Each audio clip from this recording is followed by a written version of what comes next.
नमस्कार, ESPN 9 news आप देख रहे हैं। आपके साथ मैं हूं अक्षय अग्रवाल। मध्य प्रदेश की 230 विधानसभा सीटों के लिए 17 नवंबर यानी शुक्रवार को वोटिंग जारी है। प्रदेश में चुनाव से महज एक दिन पहले कांग्रेस महासचिव प्रियंका गांधी के एक बयान की खूब चर्चा हुई। प्रियंका ने दतिया में जनसभा को संबोधित करते हुए कहा कि सिंधिया ने ग्वालियर और चंबा की जनता के साथ विश्वासघात किया है। प्रियंका का ये भी कहना था कि सिंधिया परिवार की परंपरा ही विश्वासघात की रही है और ज्योतिरादित्य सिंधिया ने उसी को निभाया है। ऐसा कहते हुए प्रियंका का इशारा ज्योतिरादित्य सिंधिया की उस बगावत की ओर था जो उन्होंने साल 2020 में कांग्रेस के कई विधायकों के साथ की थी। इसके बाद कमलनाथ के नेतृत्व वाली कांग्रेस की सरकार गिर गई थी। सवाल है कि कांग्रेस पार्टी सिंधिया परिवार पर धोखेबाजी की जिस परंपरा का आरोप लगा रही है, क्या वो वाकई में सही है? क्या है इस परिवार का इतिहास? आइए आपको इस वीडियो में बताते हैं। सिंधिया परिवार की कहानी ऐतिहासिक उपलब्धियों से शुरू होती है। साल 1761 की बात है। मराठाओं और अहमद शाह अब्दाली की सेना के बीच लड़ाई लड़ी गई। पानीपत की तीसरी लड़ाई कही जाने वाले इस जंग में मराठा सेना के साथ सिंधिया टुकड़ी भी शामिल थी। कहते हैं कि सिंधिया की उसी टुकड़ी ने क्या जमकर लड़ाई लड़ी थी। सिंधिया घराने की सेना को गंभीर नुकसान भी हुआ था। इसमें तुकोजी सिंधिया और जानकोजी सिंधिया जैसे कमांडरों की जान भी चली गई थी। इस घटना को सिंधिया परिवार के अहम योगदानों में से एक समझा जाता है। लेकिन साल 1857 की प्रथम स्वतंत्रता संग्राम का जब भी जिक्र आता है तो सिंधिया परिवार पर आरोपों की बौछार होने लगती है।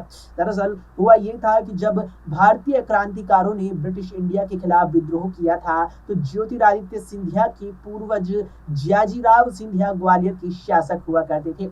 इतिहासकारों और बौद्धिक तबके का एक बड़ा धड़ा रहा है जिसका ये मानना रहा है कि प्रथम स्वतंत्रता संग्राम में जियाजीराव सिंधिया ने अंग्रेजों का साथ दिया था और विद्रोह को दबाने की कोशिश की थी। इसको लोक मान्यताओं में विश्वासघात के तौर पर देखा जाता है। इसके लिए मशहूर कवयित्री सुभद्रा कुमारी चौहान की उन पंक्तियों का सहारा लिया जाता है जिसमें उन्होंने लिखा कि अंग्रेजों के मित्र सिंधिया ने छोड़ी राजधानी थी, खूब लड़ी मर्दानी, वो तो झांसी वाली रानी थी। हालांकि कुछ प्रबुद्ध जगत के लोग ये भी मानते हैं कि सिंधिया नरेश के बारे में गद्दारी की बात मनगढ़ंत है। सिंधिया परिवार के बचाव में तर्क रखने वालों का ये भी कहना है कि वे ये फैसला लेने वाले अकेले नहीं थे। तब के कई और राजाओं ने भी अंग्रेजों का पक्ष लिया था। ज्योतिरादित्य सिंधिया की दादी विजया राजे सिंधिया ने साल 1957 और 1962 में कांग्रेस के पर्चे पर चुनाव लड़ा और संसद पहुंची, लेकिन बाद में कांग्रेस पार्टी और राजमाता सिंधिया की बनी नहीं। कहते हैं कि वो पार्टी में खुद को तवज्जो न दिए जाने से नाराज थी और अंततः उन्होंने कांग्रेस से अलग होने का फैसला किया। वो जनसंघ के रास्ते भारतीय जनता पार्टी में शामिल हो गई। माना जाता है कि जनसंघ के संगठन विस्तार के लिए आर्थिक तौर पर भी विजयाराजे सिंधिया ने मदद की थी। कांग्रेस पार्टी इसे भी एक छल के तौर पर देखती है। कांग्रेस की समझ है कि राजमाता सिंधिया सांसद बनी कांग्रेस के टिकट पर और फिर पुष्ट किया भारतीय जनता पार्टी को।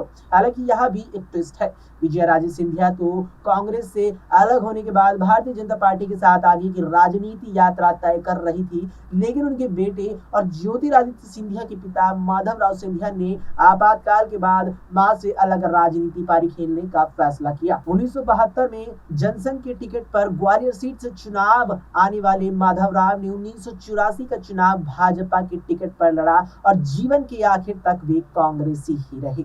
अभी के लिए इस वीडियो में इतना ही। देश और दुनिया की तमाम खबरों के लिए आप देखते रहिए एसपीएन 9 न्यूज।